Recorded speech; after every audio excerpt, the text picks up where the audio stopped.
Halo, salam sejahtera bagi kita semua. Kami praktikan kelompok 3 hari Selasa, Laboratorium Fitokimia, Fakultas Farmasi, Universitas Sumatera Utara akan menjelaskan mengenai fraksinasi senyawa kimia tumbuhan dengan menggunakan kromatografi cair vakum atau disingkat dengan KCV. Kromatografi cair vakum atau KCV pertama kali diperkenalkan oleh para ilmuwan dari Australia untuk mengatasi lamanya waktu yang dibutuhkan untuk separasi menggunakan kolom kromatografi klasik.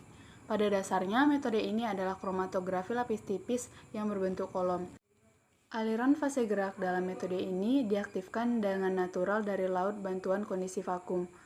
Kromatografi cair vakum pada awalnya digunakan untuk separasi sediaan steroid dan produk-produk natural dari laut. Kromatografi cair vakum terdiri dari satu corong Buchner yang memiliki kaca masir.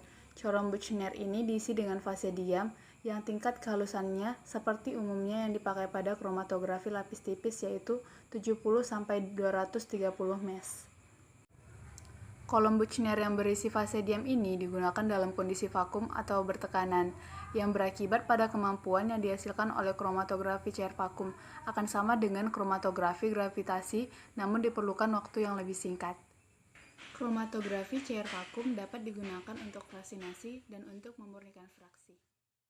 Manfaat dari percobaan ini yaitu setiap mahasiswa diharapkan dapat mengisolasi, mengidentifikasi, dan melakukan pemisahan senyawa kimia pada tumbuhan dengan metode KCV yaitu kromatografi cair vakum. Dengan memakai pelarut landaian serta menginterpretasi kromatogram yang dihasilkan KCV, kromatografi cair vakum.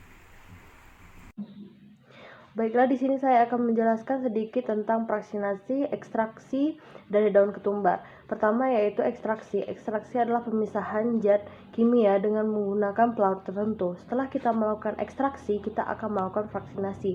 Fraksinasi itu adalah pemisahan senyawa kimia dengan tingkat kepolarannya, di mana kita melakukan fraksinasi terakhir karena fraksinasi itu berguna untuk memisahkan zat-zat kimia itu menjadi lebih murni dari pengotor-pengotornya setelah kita melakukan ekstraksi. Baiklah, di praktikum ini kita menggunakan daun ketumbar. Dalam bidang farmasi, daun ketumbar itu banyak digunakan sebagai obat herbal. Kalau dalam rumah tangga, itu sering digunakan untuk masak-masakan. Daun ketumbar ini pun banyak khasiatnya seperti anti kanker, anti jamur, dan juga salah satu kandungannya adalah naloxon. Di penelitian bahwa naloxon itu adalah zat yang dapat digunakan untuk menghilangkan rasa nyeri, sakit, dan juga dalam daun ketumbar terdapat antioksidan yang baik. Ketumbar merupakan rempah milik keluarga Apiaceae dari genus Coriandrum. Kandungan terbesar ketumbar yaitu minyak atsiri sebesar 1,8%. Daun ketumbar memiliki banyak manfaat untuk kesehatan tubuh manusia, yaitu efektif sebagai antibiotik, anti kanker, antimikroba, dan dapat juga digunakan untuk mengobati peradangan kulit. Adapun prosedur dalam percobaan kali ini, yang pertama ditimbang sebanyak 1 gram sampel ekstrak daun ketumbar. Kemudian ekstrak tersebut ditambahkan dengan serbuk silika gel 60 dan diaduk hingga ekstrak menjadi kering atau ekstrak berbentuk serbuk. Setelah itu ekstrak yang telah diserbukkan dimasukkan ke dalam kolom yang telah dikemas. Dan pada bagian atasnya diberikan kertas saring untuk meningkatkan kerapatan. Setelah itu dihidupkan alat vakum dan dimasukkan pelarut pada bagian atas kolom dimulai dari pelarut yang bersifat nonpolar. Pastikan kedua lubang telah tertutup rapat. Selanjutnya, pelarut akan tertarik oleh vakum dan jatuh ke bagian bawah kolom. Setelah semua pelarut tertarik, dibuka lubang atas kolom untuk mengeluarkan udara dari vakum. Lalu dimatikan alat. Setelah itu, ditampung hasil yang diperoleh ke dalam Erlenmeyer. Satu pelarut dilakukan sebanyak 2 kali proses pengelusian. Setelah itu, hasil elusi yang didapat tadi dimasukkan kembali ke dalam kolom dan hasil yang didapat ditampung ke dalam beker gelas. Percobaan ini dilakukan kembali sampai menggunakan pelarut yang bersifat polar.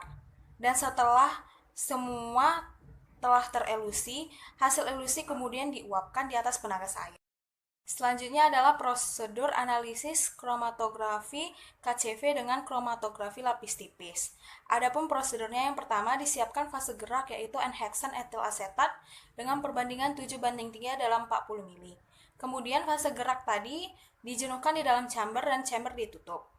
Hasil elusi yang telah diuapkan tadi kemudian ditotolkan ke dalam plat KLT berukuran 20 x 20 cm dengan batas atas 0,5 cm dan batas bawah 1,5 cm, di mana penotolan ini dengan menggunakan metode pita.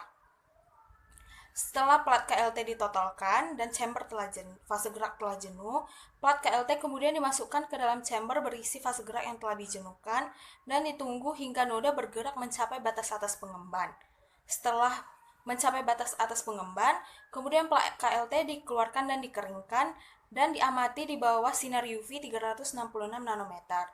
Selanjutnya, plat KLT diberi penampak bercak Biberman Borchardt dan dikeringkan kembali. Terakhir, dilihat kembali di bawah sinar UV 366 nanometer dan dihitung nilai RF yang didapat. Yang mau saya kasih tahu itu tentang metode elusi gradien. Metode elusi gradien itu menggunakan campuran fase gerak yang perbandingannya berubah-ubah sesuai dengan waktu. Misalnya, ketika kita ingin memisahkan zat B dan zat C, pertama-tama kita menggunakan pelarut cuma air saja 100 mili. Kemudian pada tahap kedua kita menggunakan campuran air metanol 60-40. Kemudian untuk yang terakhir kita gunakan pelarut cuman metanol saja sebanyak 100 mili. Dan itu berbeda dengan elusi isokratik, dimana kalau pada elusi isokratik itu yang kita gunakan itu pelarutnya pelarut yang perbandingannya tetap sama. Misalnya ingin memisahkan zat A, pelarut yang kita gunakan pelarut metanol, maka pelarut metanol akan digunakan sampai akhir. Dan keuntungan dari metode elusi gradien itu bisa digunakan untuk mempercepat reaksi pada senyawa yang tertahan kuat pada kolom dan efektif digunakan pada senyawa dengan polaritas yang luas. Itu menurut Putra 2007, Effendi Deluxe Putra 2007. Terima kasih. Sekian dari saya dan dari kelompok kami. Terima kasih.